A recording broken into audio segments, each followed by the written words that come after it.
Welcome, gentlemen, to our mid-season report card. We're going to take a look at the Vancouver Canucks, split them into a couple different areas, and we're going to look at each area and see how well they're doing and how they could improve, and we're going to grade them on that. So we're going to look at, right now, front office. How do we think they're dealing with everything right now? Well, that's a good one. I mean, the fact that they expose Chris Higgins to some public embarrassment, saying we're getting rid of you, we don't want you around the rink for no apparent reason, no apparent gain. That was a weird one. They've shown a real hesitancy to make any moves at all. Now, the Emerson Edom pickup might be interesting. I mean, we don't know. They've given the young guys a chance to play. They've kind of said, Willie D, here's your lineup, go play with it.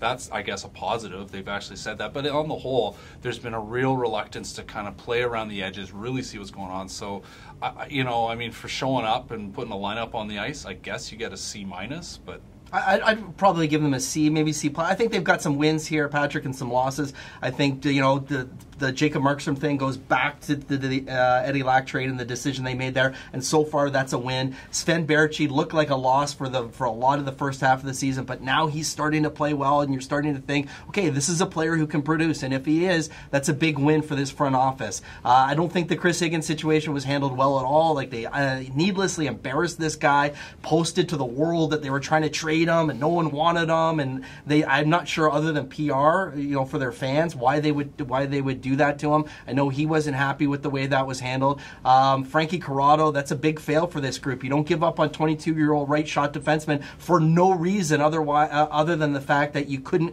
kind of coordinate your salary cap to keep him. They lost him for nothing, and there was no point to that. They could have kept him. That was a loss, but putting Biega in this lineup, that looks pretty good. He's been an okay top 6 guy since he's been here, and certain other things. Bo Horvat, Brandon Sutter being the guy that they got to be kind of blanket coverage for Bo Horvat is proven. Since Sutter's been out of the lineup, that guess what? Horvat did really need him. That was a pretty good play for management overall, I think. I think the other thing to remember in the end is that they're clearly trying to build towards something this summer. I think the real grade on this season will be what plays out this summer. Are they able to bring in a big-name free agent like they seem pretty clearly setting up to do?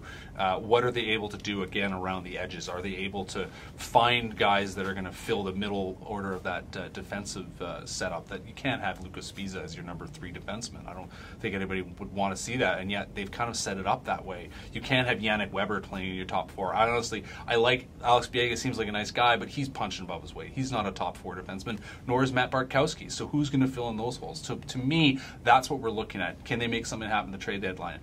Can they make something happen after once the season's over? There's a lot of space to be filled in this lineup, and right now I haven't seen a whole lot that suggests that they're actually going to be able to do that. So it looks like it's not even looking at the front office for the second half of the season. It's going to extend past the season before we see whether they've been doing. Well, to me, there's 2 key things that have to happen for this front office in the second half of the season. Sven Baertschi has to prove that he's a top 6 player in the NHL, and I'm blanking on the other. I'm sorry. I don't even know what the other one. No, Jake Virtanen. That's right. Jake Virtanen. It has to be proven because they got to this big crossroads. Are they going to send him back to junior, or are they going to keep him on the NHL club? And there was a lot of debate around the NHL from both sides. A lot of people in the league think it was a mistake for the Canucks to keep him.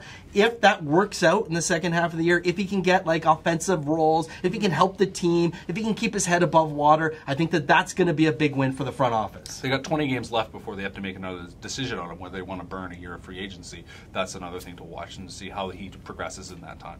Sounds like a lot of wait and see then.